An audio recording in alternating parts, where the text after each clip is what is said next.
We're in Davos, Switzerland at the Lighthouse by Lightspeed talking to business leaders changing the world through technology. Up today, Yotam Segev, co-founder and CEO of Cyera. His company protects your company's data in a world where AI has supercharged cybersecurity threats. Cyera was actually so close to not existing at all. Yotam's co-founder was about to hike the Pacific Crest Trail before it shut down for the pandemic. Instead, he called up Yotam and said, dude, we're starting a company. Yotam said yes, and enterprise-grade cybersecurity has never been the same since. So turn on two-factor authentication, change your password, and let's hear from Yotam. Yotam, thanks for joining us. Thank you for having me. All right, let's start it off with a softball. How is AI changing cybersecurity? Wow. I think AI is changing a lot of things around us in life.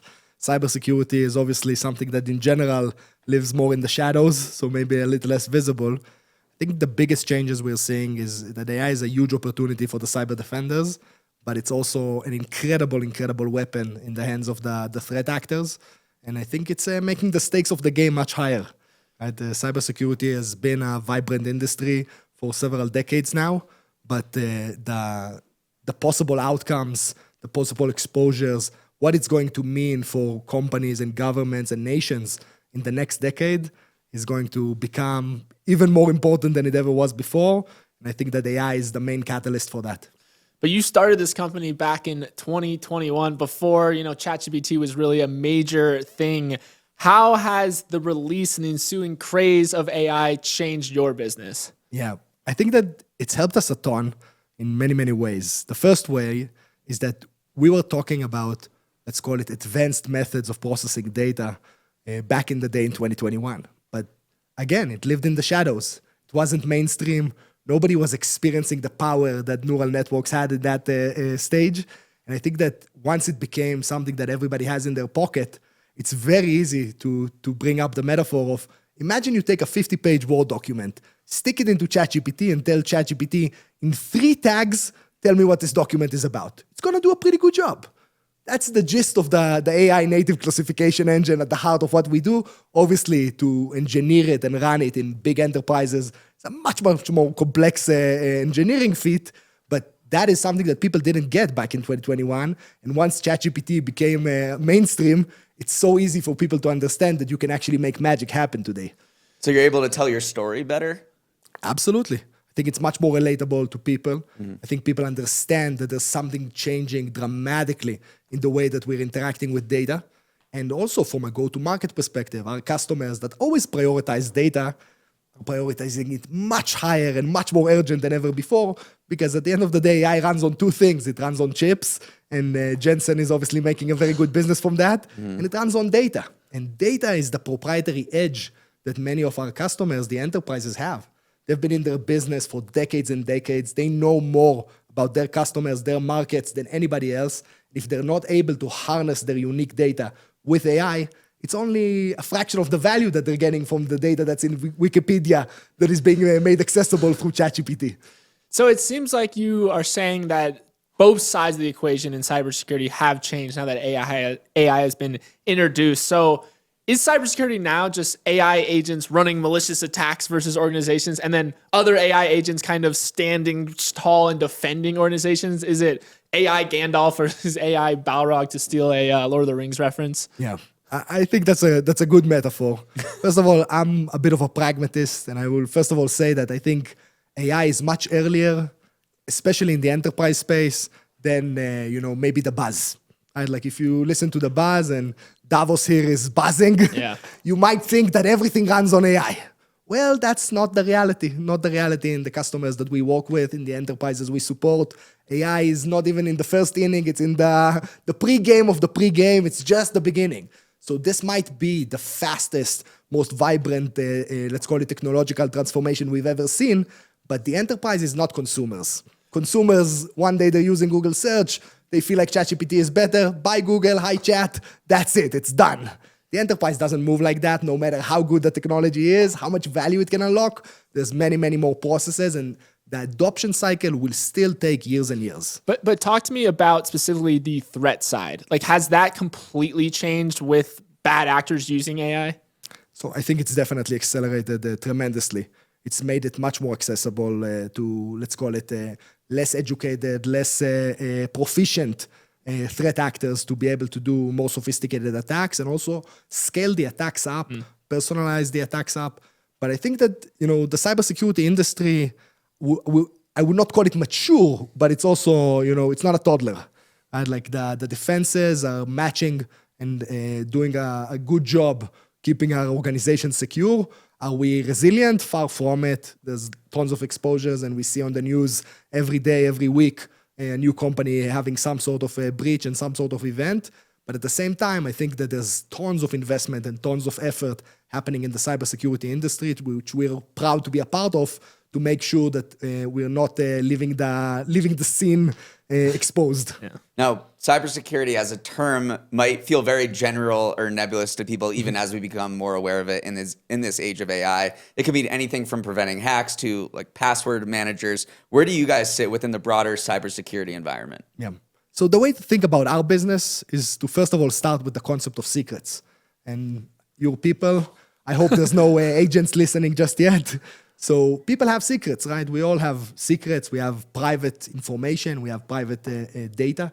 It doesn't matter who we are or what we are. All of us want our privacy to some level and some sort.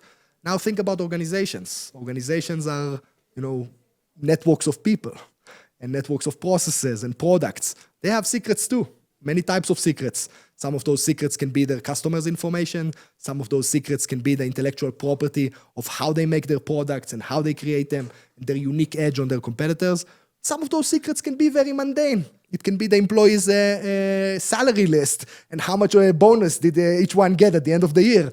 Right? Like most companies would not like that information to be publicly accessible. Not that it's necessarily embarrassing, but Jack doesn't want to know that Jill got a much bigger bonus in December. It doesn't necessarily need to see the numbers.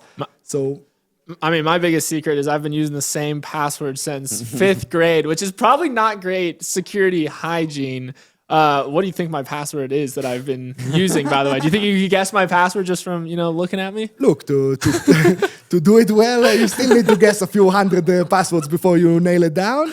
But I imagine it's doable. It's got a year in it, yeah. We've talked about enterprise security and personal security with Toby's password. Is there a huge gap between them? Like as a person, how do I think of enterprise level cybersecurity? Yeah, it's a huge gap. Enterprise level cybersecurity in this day and age, first of all, the reason that they're investing, the reason that they're leaning in, and sometimes people find that hard to believe. I found it hard to believe before I started in this industry, is because they're getting attacked day in and day out. The level of friction that the threat actors are enacting on the big enterprises and government organizations today is insane. And the investment is happening because the barbarians are at the gate, if you will, and we really have to hold them back on a daily basis. So that's the reason they're investing. When you look at an enterprise cybersecurity program, it's like every, let's call it defense program, it's built in layers, right? Every defense by itself provides some level of assurance, but is always inadequate, right? One defense might give you 80%, another could give you 75%. But if those defenses are detached from each other, complementary to each other, then by layering on more and more of these defenses, you're actually getting to a very high level of security that allows you not only to prevent things from happening, but also to contain them and limit their impact once they do happen. Because not every breach is the same. Right? A breach might be somebody hacking into one email account and stealing the emails. It can be somebody hacking into one email account and getting access to the server and getting all of the company's emails. And it might be getting to the customer's database and leaking all of the company's most sensitive information. Those are three very different events. One's a bad weekend, another's a bad month, and the other is a bad year. Right? So cybersecurity is a risk reduction, risk mitigation business. We have to first of all make sure that bad years don't happen, then bad month, then bad weekends. I gotta change my password. Oh my gosh. That's the one action item you're taking out from today. That's pretty good. I'm saving Morning Brew from having a bad year, as you put it. Is the fact that you observed maybe the barbarians at the gate, is that part of the reason why you founded this company? Talk us through what was the moment where you're like, I need to found this company? Yeah, honestly, I founded the company out of partnership and friendship with my co-founder. You can say that after my wife is one of the biggest loves of my life. And he was supposed to go to do the Pacific Crest Trail several thousand-mile trek Yeah. on the West Coast, and COVID hit and the trail closed down. And we've been working together for a decade at that point, side by side, since our earliest days in the Israeli military. He called me and said, hey, the trail's not opening. I can't do it. Quit. We're starting. Why was it That was- cybersecurity though? That was our experience. That Okay. was the decade before. That was what we spent our time on and what we learned and what we were very, very, let's call it ingrained in that subject matter expertise. To be very frank, that our side of the business wasn't enterprise cybersecurity. So we had to learn a ton about our customers and their world in order to be able to build products that really solve problems for them. And that learning journey and putting the customers in the center has become one of the foundational motions for the company of how we build product, how we make it uniquely adapt to what the customers are trying to solve. When you're selling to the enterprise, you might not know their problems, but they do. So if you're able to listen, they'll tell you quite a bit about what they need done and why the existing solutions don't cut it. If you're able to lean into that with engineering and innovation, then you're in business. What was your initial reaction when he called you and said, let's start a business? Yes, sir. Right away? You were ready? Oh, you should meet my co-founder. He's persuasive? Not only persuasive, but if you have an opportunity to work with him for the next decade of your life, that's not something I had any second thoughts about. Has it impacted your friendship? I think it's strengthened our friendship very much. I think that building this together is one of the most meaningful things you can do with another human being. We don't have children together, which is maybe more meaningful, but except for that, I think it's been a super formative experience. And this is a person that I feel like I know better than I know myself in some regards, and that's a very strong relationship. And also, when you look at building companies, at some point, you're looking for those checks and balances, that yin and yang. You want somebody that is going to support you and be with you, but also going to call you out on your blind spots and tell you when you need to take the reins and pull back. So the level of trust you need, especially as a CEO, to be able to have somebody who's your counterbalance, and that if he's telling you no, you better listen, right? Because he's never wrong. You might not like to hear it, but he's never wrong. It has to be there. I mean, it's pretty interesting. We've been interviewing founders all week, and I would say the majority of them either founded a company with their friend or their sibling. Yeah. And so it seems like the rule, not necessarily the exception. It's a lonely road.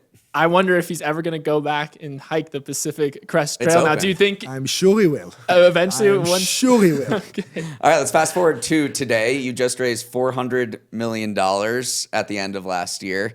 I know what I would do if somebody wrote me a $400 million check, but what are you guys going to do?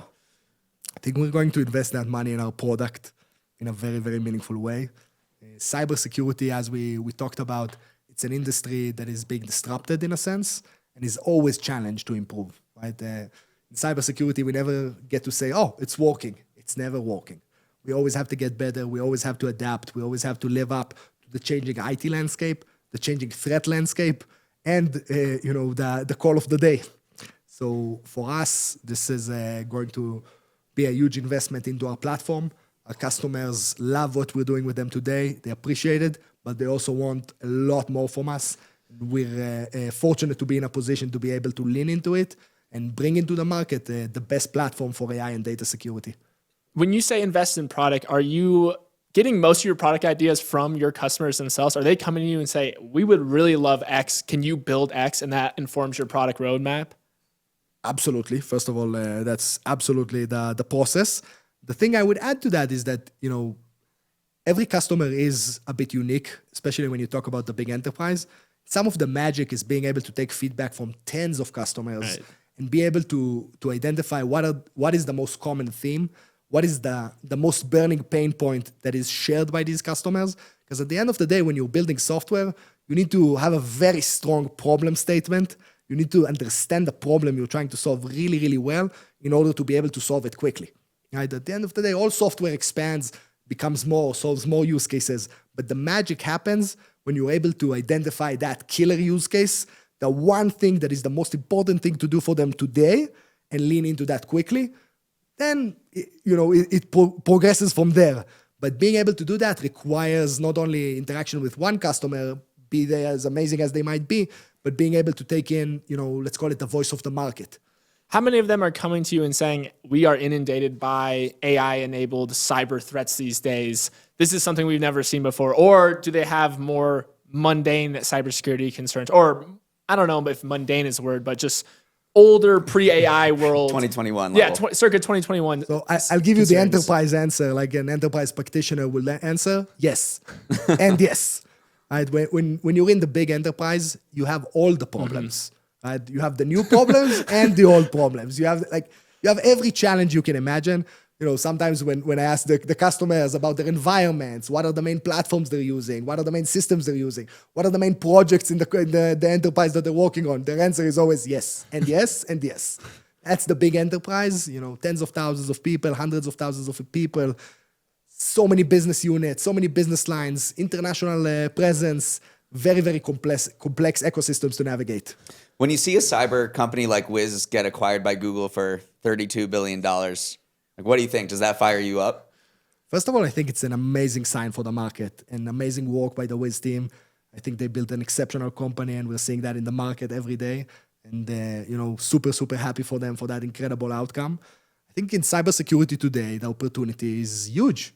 Right? The leading cybersecurity companies in the market are trading at 120, 140 billion market cap, and I don't think it's reached its peak. I think this is where we are today. 5 years ago, that number was probably a quarter of what it is today. And 5 years from now, it might not be 4 times as much, but it sure is likely to be twice as much. I want to get your thoughts on AI agents, because I was reading an article from your chief strategy officer, and he called some agents overprivileged and under-monitored, which kind of sounds like me and Neal in college. But when agents sometimes get more access than they need with very little visibility into how they're using it. So from your perspective, what are some companies getting wrong or right about giving over the reins to AI agents? Yeah. So I think the first thing we need to understand is that AI today is sneaking through the back door. Okay? When you look at the enterprise, in their ideal world, there's a way to do things. You want to adopt new technology, you go through the process, you bring it through the front door, it goes through all the checks, the reviews, right? Like all of that is happening, and that's happening with the big AI systems at, let's call it the enterprise federated level. But in the meantime, the employees are sneaking AI in through the back door, left and right. It's coming in through the window. It's climbing up the ladder on the back and jumping in from the porch. It's in the enterprise in a much more meaningful way and completely unfederated, completely unmonitored, and to that point also overprivileged. What does that mean? A lot of times when employees today, connect AI services in, they just give them absolute permissions over everything they can do in the enterprise. So you have some AI agent that is, the security team doesn't even know it's there, doesn't even know it's running. It can do anything you can do in the enterprise. If you have privileges, to change a database, change the configurations, the AI agent can change the configurations as well. And we've seen that create downtime for customers, bring systems down because there were mistakes done with that. Think about your bank account, right? You might be happy to let an AI agent, scan your bank account today and give you ideas about where to invest. But I don't see any of us giving that AI agent today authority to go ahead and invest without getting permission. Right? Like you're not going to say, I've got $10,000 sitting in my bank account. Go crazy. They might be. They might do better than us, actually. They might, but still, I don't see us giving them the permission to do that. So in what we're seeing in the enterprise today is that a lot of these AI services are in a position where they absolutely have the permission to do that. And it's just a question of interpreting the purpose of use to determine what they actually do or don't do. This is why I have no privilege or permissions within our own business, because they know I would misuse it and give it to AI. You get warning signs every single time. Yeah. You've spent time in both very hierarchical organizations like the military and also flatter ones like the startup environment. Which do you think produces better outcomes? So first of all, I think that, personally for me, my military experience, my military service through Talpiot, Israel's elite technological leadership academy, and 8200, the Israeli equivalent of the NSA, has not been very hierarchical.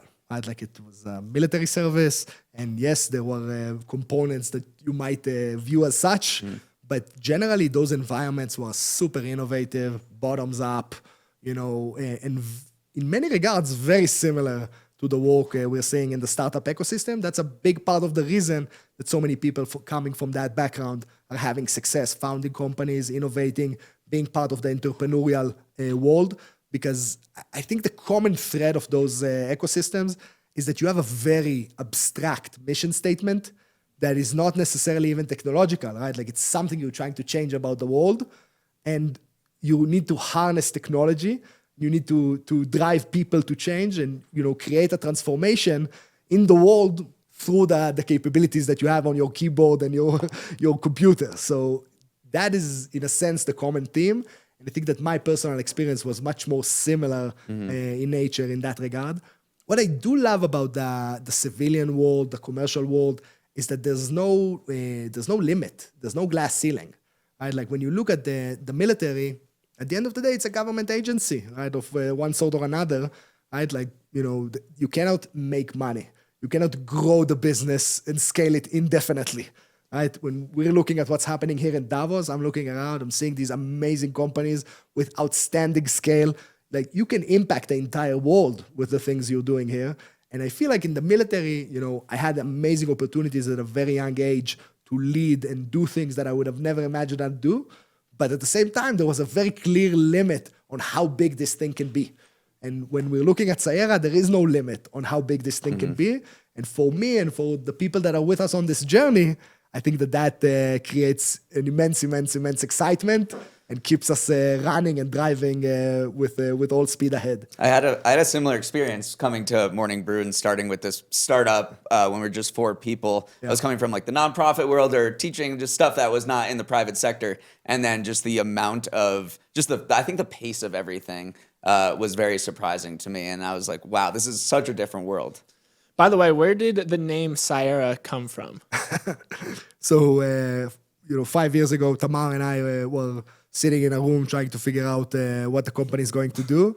And we were preempted with a term sheet that, before we had a clear idea of what the company is going to build. And, we had to form a company. We didn't even have an entity. So in a few hours, we had to decide on the name.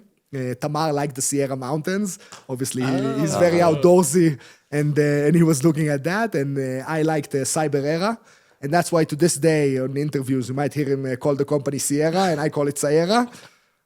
Over time, we have accepted my version as the formal version, but it's hard to change old habits. But that was the story. Sitting in a room, having a few hours to figure out a name and finding an open domain that we liked. Open domain, that is key. That is key. That was key. That actually is a great story. It combines kind of like both your loves. So under pressure, you guys did very well. Thank you. We actually tried to get a fancy PR firm to rebrand it at some point, and all of the names they came up with, we were like, we'll stick with our name. We like it. Awesome. Yotam, thanks so much for joining us. This was awesome. Thank you for having me.